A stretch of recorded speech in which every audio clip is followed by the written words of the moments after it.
Hi hello வணக்கம். Captain புகழ் பாடும் மன்னமாக நம்ம தொடர்ந்து விஜயகாந்த் சார் நடிச்ச படங்களை ரிவ்யூ பண்ணிட்டு இருக்கோம். அந்த வகையில 92வது அவர் நடிச்சு வெளியான படம் தான் மீனாட்சி திருவிளையாடல். இந்த படத்தோட டைரக்டர் யாருன்னு பாத்தீங்கன்னா கே சங்கர். இந்த படத்தோட நடிகர்கள் யாருன்னு பாத்தீங்கன்னா விஜயகாந்த் சார், ராதா, இன்னும் நிறைய பேர் நடிச்சுக்கிறாங்க இந்த படத்துல. இந்த படத்தினுடைய மியூசிக் யாருன்னு பாத்தீங்கன்னா MS விஸ்வநாதன் அவர்கள். இது டிசம்பர் 1ஆம் தேதி 1989 இந்த படம் வெளியாச்சு. இந்த படத்தோட ஸ்டோரி பத்தி பாக்குறதுக்கு முன்னாடி நம்ம சேனலை சப்ஸ்கிரைப் பண்ணி வச்சுக்கோங்க. அப்பதான் நான் போடுற வீடியோ உங்களுக்கு வந்து கிடைக்கும். நம்ம தொடர்ந்து கேப்டன் படங்களை நம்ம ரிவ்யூ பண்ணிட்டு இருக்கோம். அதுக்கு காரணம் என்னன்னு பாத்தீங்கன்னா கேப்டன் எனக்கு பர்சனலாவே பிடிக்கும் அப்படிங்கிற காரணத்தை தாண்டி அவர் சினிஃபீல்ட்ல ஒரு நல்ல மனிதர். அதனாலதான் நம்ம அவரோட படங்களை வந்து நம்ம ரிவ்யூ பண்ணிட்டு இருக்கோம். ஏன்னா நம்ம வந்து அப்ப பார்க்க தவறிய படங்கள், அவருடைய நடிப்புல வெளியாகி அவர் எவ்வளவு கஷ்டப்பட்டு ஒவ்வொரு படத்தையும் நடிச்சிருக்காரு, எவ்வளவு ஒரு மன உளைச்சலோட நிறைய படங்களை அவர் பண்ணியிருக்காரு, அவரோட நடிக்க முடியாதுன்னு சொன்ன ஹீரோயின்கள் எத்தனை பேரு, அவர் வந்து 54 புது டைரக்டர்ல உருவாக்கி இருக்காரு. அவர் நடிச்சதே 150 படம் தான். ஆனா இருந்தாலும் 54 பேரை புதுமுகங்களை அறிமுகப்படுத்திருக்காரு. அந்த வகையில அதாவது ஒரு டைரக்டர்னா இவர் பயோடேட்டா பார்ப்பாங்க. பார்த்த உடனே இவர் இதுக்கு முன்னாடி என்ன படம் எடுத்திருக்காரு, அந்த படம் ஹிட் ஆச்சா இல்லையா, இவர் இதுக்கு மேல இவர்கிட்ட நம்ம நடிச்சோம்னா நம்ம படத்தை ஹிட் பண்ணி கொடுப்பாரா இல்லையா அப்படின்னு பார்க்கக்கூடிய இந்த காலத்துல அவர் விஜயகாந்த் சாரு வந்து கதை சொல்லி எந்த கதையுமே அவர் ரிஜெக்ட் பண்ணதா சரித்திரமே கிடையாது. புது டைரக்டர் வந்து கதை சொன்னாங்கன்னா நல்லதோ கெட்டதோ பாத்துக்கலாம், ஓகே, அவ்வளவுதான். விஜயகாந்த் சார் கிட்ட இருக்கிற ஒரே பிளஸ் பாயிண்ட் என்னன்னு பாத்தீங்கன்னா, அதாவது வந்து அவர்கிட்ட நிறைய பிளஸ் பாயிண்ட் இருக்குது. எனக்கு தெரிஞ்சு புது டைரக்டர் வந்து யாராச்சும் ஒருத்தர் கதை சொன்னாங்கன்னா அவர் வந்து சரண்டர் ஆயிடுவார். ஓகே, எனக்கு கதை பிடிச்சிருக்குது, பண்ணலாம், நல்லா பண்ணு, அவ்வளவுதான் அப்படிங்கிற மாதிரி ஒரு நல்ல மனிதர். அது போல கே சங்கர் அவர்கள் ஆல்ரெடி நிறைய படங்கள்ல பண்ணியிருக்காரு நம்ம தலைவருக்கு. இப்போ வந்து ஒரு பக்தி படம்னாலும் இந்த பக்தி படத்துல மெயின் ரோல் தான் தலைவர் கொடுக்கப்பட்டிருக்கு. அது என்னன்னு பாத்தீங்கன்னா மீனாட்சி திருவிளையாடல் அப்படின்னு சொன்ன உடனே மதுரை மீனாட்சி அம்மன் கோயில் நீங்க போயிருப்பீங்க, பார்த்திருப்பீங்க, கேள்விப்பட்டிருப்பீங்க. அந்த கோயிலோட சரித்திரம் எப்படி வந்துச்சு, அந்த கோயிலுக்கு அந்த மீனாட்சி அம்மன் அப்படிங்கிற பேர் எப்படி வந்துச்சு, அது இப்ப எப்படி வழிபட்டு இருக்கிறாங்க அப்படின்னு சொல்லிட்டு டீட்டெயிலா சொன்ன படம் தான் மீனாட்சி திருவிளையாடல்.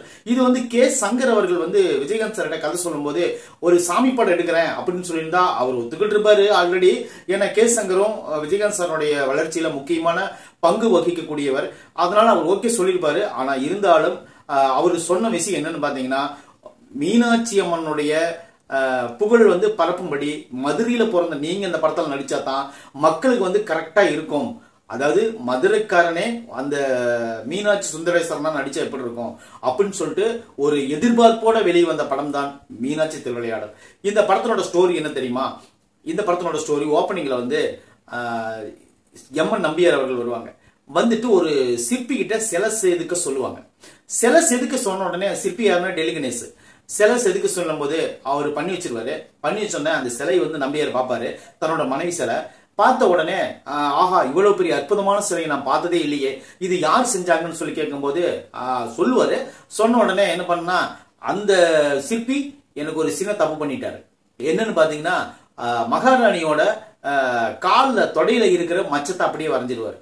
வரைஞ்ச உடனே அவருக்கு டவுட்டா போயிடும், என்னடா இது, நம்ம மகாராணிக்கு இருக்கிற அந்த இடத்துல ஒரு மச்சம் இருக்குதுன்னு எனக்கு மட்டும்தான் தெரியும், அது எப்படி அந்த சிற்பிக்கு தெரிஞ்சுது அப்படின்னு சொல்லிட்டு மகாராணி தப்பு பண்ணிருக்க மாட்டாங்க, அந்த சிற்பி தான் ஏதோ தப்பு பண்ணிக்கிறான், அந்த புறத்துல மகாராணி குளிக்கும் போது கூட பார்த்திருக்கலாம், வாய்ப்பு இருக்குது, உடனடியா அவனுக்கு ஒரு தண்டனை கொடுக்கணும்னு மனசுல நினைப்பாரு. உடனே சிப்பாய்கள் போய் அந்த சிப்பி கிட்ட சொல்லுவாங்க, என்னன்னா ஐயா உங்களை வந்து இவர் கூப்பிட்டாரு அப்படின்னு சொல்லிட்டு போது நானும் திருஷ்டியால அவர் பாப்பாரு. பார்த்த உடனே விளக்கு எடுத்து தன்னோட 2 கண்களையும் தீச்சுக்குவார். தீச்ச உடனே இதுதானே உங்க அரசர் ஆசைப்பட்டாரு, அதனால நான் தண்டனை எனக்கு நானே கொடுத்துக்கிட்டேன்ருவாரு. கொடுத்த உடனே அவர் நியாயத்தை பார்த்து அந்த மீனாட்சி அம்மனை இறங்கி வந்து உனக்கு கண் பார்வை கிடைக்கட்டும், நீ வந்து தப்பு செய்யல, அது வந்து உனக்கு அது தெரிஞ்சிருக்கு, அதனால நீ பண்ற அப்படின்னு சொல்லிட்டு சொன்ன உடனே நம்பியார் வந்து இப்பேற்பட்ட ஒரு பக்தி படைச்ச இந்த அம்மன் வந்து யாரு, இந்த அம்மனுடைய வரலாறு என்ன அப்படின்னு சொல்லிட்டு எங்களுக்கு எல்லாம் சொல்லுங்கய்யா அப்படின்னு சொல்லிட்டு டெல்லி கணேஷ் கிட்ட கேட்க, டெல்லி கணேஷ் வந்து விலாவரியா கதையை எடுத்து சொல்றாரு.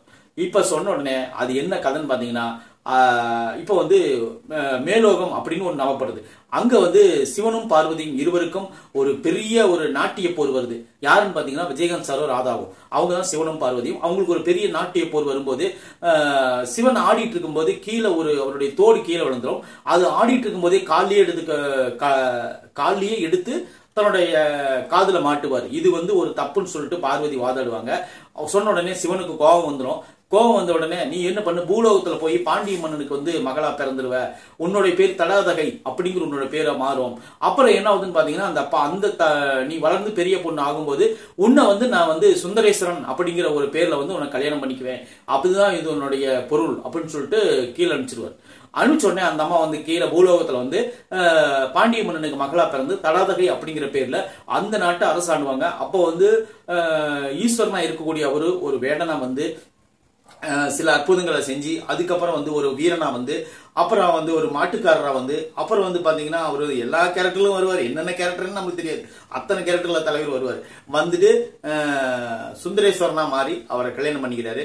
அதாவது நம்ம சிவன் பார்வதி அந்த கதைகள் எல்லாம் அது கதையாவே இருந்தாலும் கூட, அது ஒருவேளை நடந்தே இருந்தாலும் கூட, இப்ப அவர் வந்து புலித்தோல் போத்திருப்பாரு, சாம்பலும் இதுதான் வச்சிருப்பாரு, அவர்கிட்ட எந்த ஒரு பொண்ணு பொருளும் இருக்காது அப்படின்னு சொல்றதுதான் ஒரு சிவனுடைய மெயின் பார்ட்டா பார்க்கப்படுது.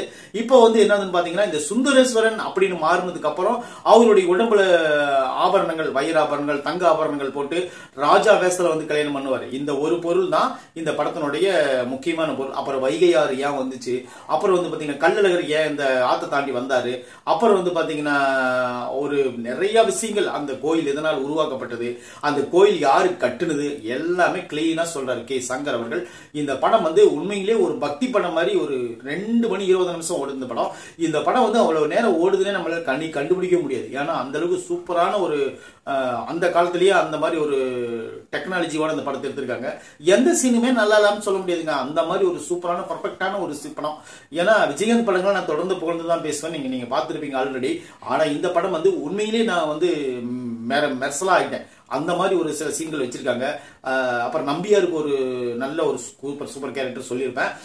டெல்லி கணேஷ்க்கு நல்ல கேரக்டர். ஜெய் கணேஷ் வந்து சூப்பரான ஒரு அப்பாவா, அதாவது தலாதகிக்கு அப்பாவா வருவாரு, ஜெயபிரதா வருவாங்க. அதுக்கப்புறம் வந்து பாத்தீங்கன்னா செந்தில் இந்த படத்துல ஒரு சூப்பரான ஒரு ரோல் பண்ணிருப்பாரு, குண்டோதரன் அப்படிங்கிற பேர்ல வந்து அவரு ஒரு நல்ல ஒரு கேரக்டர் பண்ணிருப்பாரு.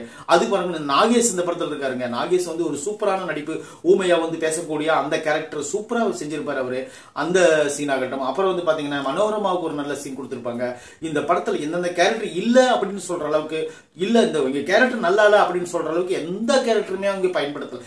எல்லா கேரக்டரும் சரிசமமான வாய்ப்பு கொடுத்து இந்த படத்தை வந்து ஒரு சூப்பரான படம், ஒரு பக்தி படமா ஃபுல் அண்ட் ஃபுல் இந்த படம் வந்து ஒரு மேலோகத்தில் நடக்கிற மாதிரி கொடுத்திருப்பாங்க.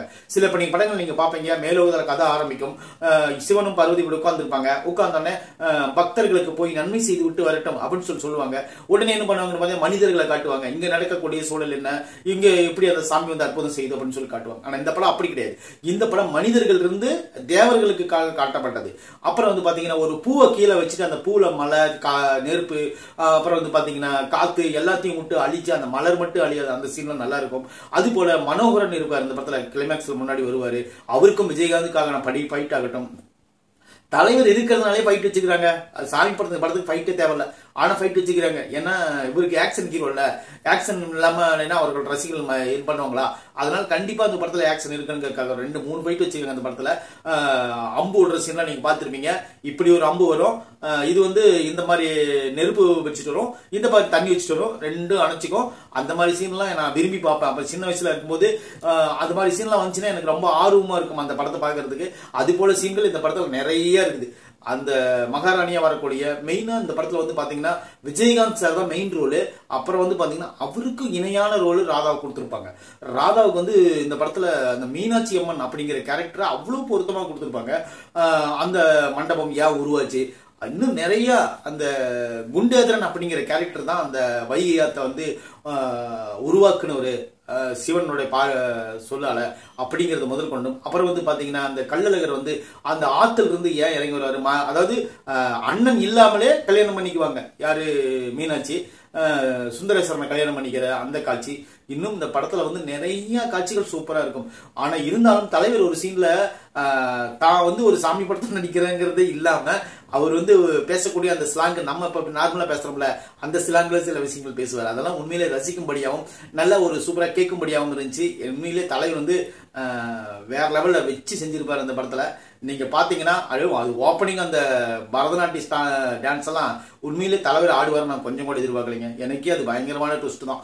அந்த தாண்டவம் ஆடுவார், சிவதாண்டவம் ஆடுவார்ல, அதெல்லாம் உண்மையிலே பர்ஃபெக்டா நல்லா சூப்பரா செஞ்சிருந்தார் தலைவர். நீங்க வேணா அந்த படத்தை நீங்க ஒரு டைம் கிடைச்சீங்கன்னா மீனாட்சி திருவிளையாடல் படத்தை பார்த்து நீங்க உண்மையிலே நீங்க இந்த ரிவ்யூக்கு நீங்க கண்டிப்பா நீங்க வந்து ஒரு பாசிட்டிவான ஒரு கமெண்ட் பண்ணுவீங்க அப்படிங்கிறது நான் நம்புறேன். நம்ம கேப்டன் புகழ் பாடும் மன்னமாக நம்ம தொடர்ந்து அடுத்தது ஒரு சூப்பரான ஒரு கிரைம் த்ரில்லர் படம் ஒன்று பார்ப்போம். இது வந்து 92வது படம். அடுத்து வந்து 93வது படமா ஒரு கிரைம் த்ரில்லர் படத்தை பத்தி பார்ப்போம். அந்த படத்தை பத்தி பார்க்கறதுக்கு முன்னாடி நம்ம சேனலை சப்ஸ்கிரைப் பண்ணி வச்சுக்கோங்க, கமெண்ட் பண்ணுங்க, ஷேர் பண்ணுங்க. நாளைக்கு வந்து நம்ம அந்த படத்தை பத்தி பார்ப்போம். நன்றி, வணக்கம்.